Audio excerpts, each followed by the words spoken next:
ஐயனார் துணை அடுத்த வர எபிசோடில் பார்த்திங்க அப்படின்னா நிலாவுக்கு வந்து சோழன் வந்து சொல்லிக் கொடுக்குறதுக்காக வருவாங்க. அப்போ ஸ்கூட்டி ஓட்ட சொல்லிக் கொடுக்கும்போது பார்த்திங்க அப்படின்னா வேகமாக வந்து ஆக்சிலேட்டரை பிடிச்சி அமுக்கி விட்டுருவாங்க. அதனால நிலா வந்து பார்த்திங்கன்னா கண்ட்ரோல் இல்லாமல் வேகமாக போய் ஸ்கூட்டியோடு சேர்ந்து விழுந்துருவாங்க. விழுந்ததில் கையில் பார்த்திங்க அப்படின்னா ரத்த காயமாக லைட்டாக இருக்கும். உடனே வந்து எதுக்காக இந்த மாதிரி பண்ணீங்க, நான் இப்போ தானே கற்றுக்கிறேன், அதுக்குள்ளே இப்படி பண்ணுறீங்கன்னு சொல்லிட்டு நிலா வந்து சோழனை திட்டுவாங்க. இல்லைங்க, நான் நார்மலாக தான் பண்ணேன், சரி நீ எப்படியும் பேலன்ஸ் பண்ணி போயிடுவீங்கன்னு பார்த்தேன், நீங்கள் விட்டுட்டீங்க அப்படின்னு சொல்லிட்டு நிலா மேலே சோழன் பழிப்படுவாங்க.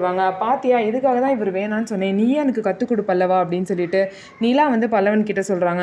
இதுக்கப்புறம் எல்லாரும் பார்த்திங்க அப்படின்னா வீட்டுக்கு வந்துடுவாங்க. வீட்டுக்கு வந்தோன்னே பார்த்திங்கன்னா சேரன் வந்து நிலா கையில் உள்ள காயத்தை பார்த்துட்டு என்னப்பா என்னாச்சு இப்படியா இருக்குது அப்படின்னு சொல்லிட்டு கேட்பாங்க. அதுக்கப்புறம் நிலா வந்து சோழன் மேலே பழிய போடாமல் இல்லைனே ஸ்கூட்டி ஓட்டும் போது விழுந்துட்டேன்னு சொல்லிட்டு அவங்க மேலே தான் பழி போட்டுப்பாங்க. ஆனால் பார்த்திங்க அப்படின்னா அந்த மாதிரி பல்லவன் இல்லைனே நான் அண்ணன் தான் அந்த தள்ளி விட்டுருச்சு அப்படின்னு சொல்லிடுவாங்க. ஏன்னா நான் தள்ளி விட்டேன்னு சொல்கிறேன், அவங்க ஓட்ட தெரியாமல் விழுந்துட்டாங்க அப்படின்னு சொல்லிட்டு நிலா மேலே சோழன் பழிய போடுவாங்க. என்னங்க உங்களை காப்பாற்றினா என்னையே நீங்கள் பழி போடுறீங்களா, நீங்கள் தள்ளி விட்டு தாங்க நான் விழுந்தேன்னு சொல்லிட்டு திரும்ப சோழன் மேலே நிலா வந்து பழி போடுவாங்க. இதனால சேரன் பார்த்திங்க அப்படின்னா சோழனை திட்டுவார். ஸோ இப்படியே சோழன் பண்ணிட்டு இருந்தால் நிலா மனசில் கண்டிப்பாக இடம் பிடிக்கவே முடியாது. ஸோ சோழனும் நிலாவும் ஃபியூச்சரில் சேருவாங்களா மாட்டாங்களா அப்படிங்கிறத பொறுத்திருந்து பார்க்கலாம். நம்ம வீடியோ உங்களுக்கு பிடிச்சிருந்தா நம்ம வீடியோவை லைக் பண்ணிக்கோங்க. மறக்காமல் நம்மளோட சேனலை சப்ஸ்கிரைப் பண்ணிட்டு பாருங்கள்.